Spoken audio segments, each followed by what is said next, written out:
Okay, good morning. Yes, just about. It's 11:58, and in today's video we are going to be visiting a rewilding project like no other in the country, like no other in Europe.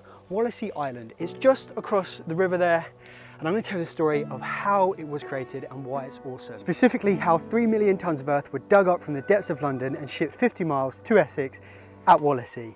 It's an incredible story, and I'm very excited to get myself across there.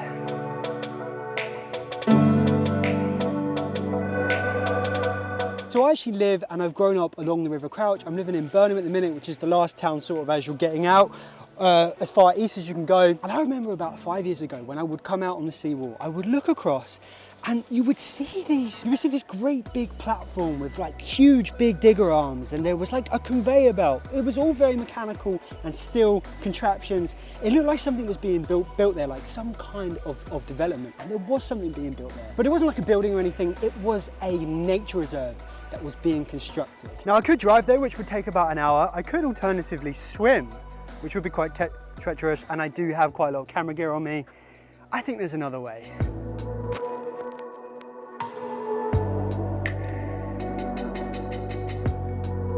Ouch. Can you see me? I think you can see me. All right, so what is Wallasey Island? Welcome to Wallasey Island. What is Wallasey Island? Wallasey Island is a creative coastal nature reserve. And at the time of its creation, it was the largest of its kind throughout Europe. I think it might still be. It actually has quite a well-documented history with early evidence showing that Romans used the site for salt extraction. And then around the 15th century, this is when Dutch settlers came and they drained the land and they built the original sea wall. And then as time went by, the use of this land for agriculture only intensified, especially during the World War, the First and Second World War. All of this land was reclaimed for agriculture, growing crops. And it wasn't until the year 2000 that the Rspb identified this as a prime location to rewild, and to specifically rewild it as, now this is the broad term, salt marsh. So what actually is salt marsh? So salt marsh is a coastal habitat that relies upon the tidal flow of water.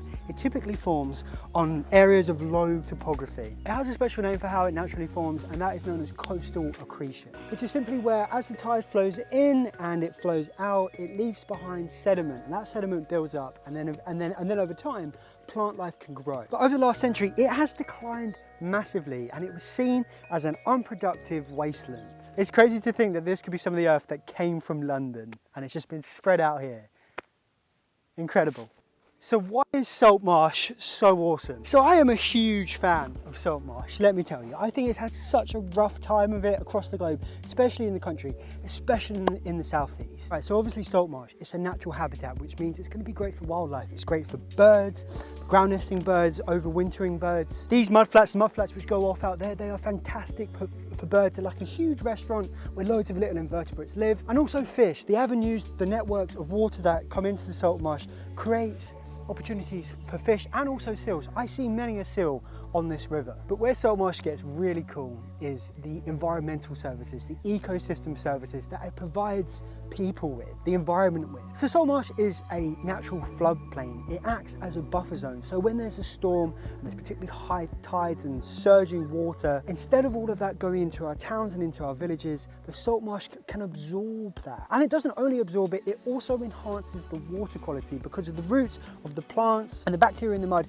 They can take out some of the excess chemicals in the water. But the really cool thing about salt marsh is the way that it stores carbon. Now, every year, annually, terrestrial forests store anywhere between 4 to 5 grams per square meter. This is every year, right? Whereas salt marsh per square meter stores 218 grams per square meter every year. That's something like 40 times more. Now, I'm not bashing trees or woodlands, I love them, but there's always such a huge emphasis put on planting trees to improve the environment, to help nature, to store carbon, when in actual fact, we should be creating salt marsh. All right, so with the chatter of these gulls over here, I think they're black-headed gulls. They're having a whale of a time over there. All right, so with that going on behind me, I thought I would tell you the unique part of this story, which is how Wallasey Island was created. How on earth did they ship 3 million tons of earth from London to Wallasey Island? So it all started with the Rspb when they purchased the land here. This was initially owned by farmers. It was agricultural land. But then in 2007, this was when the collaboration between the Rspb and the Crossrail project was born. Now the Crossrail project was a 118-kilometre long railway development that went through London, and it involved a lot of excavating and tunnelling. And it was that earth that was then shipped here to create these islands and to create the reserve as we see it today. But that's very easily said. The question is, how on earth did they do it?